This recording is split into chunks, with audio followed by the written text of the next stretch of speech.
alles dui na 'n verlaging in rentekoerse. Want as ons gaan kyk, eenvoudig die rand doen baie goed. Hy's sterk, hy het versterk selfs na die Ramaphosa sage. As ons gaan kyk, inflasie is onder beheer. As ons gaan kyk, ons JSE uitpresteer. Ons GDP is wel aangepas, maar as ons die rentekoerse afwaarts kan aanpas, dan kan ons basies weer meer spandeer en dit kan natuurlik weer die binnelandse produk weer komplementeer.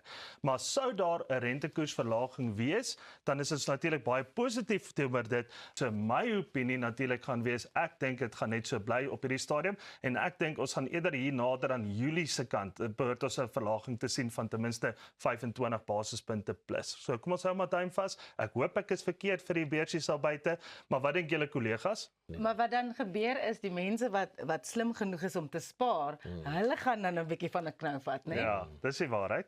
Maar as ons nou weer eens gaan kyk, ja, daar's seker goedjies wat ook aangepas word, presies wat jy sê. Ons well done, well spotted. Hey, ek leer mooi. Wow.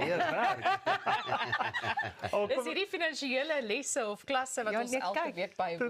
Dis Elke fyn. oggend. Jy sit met 'n vol klas elke dag.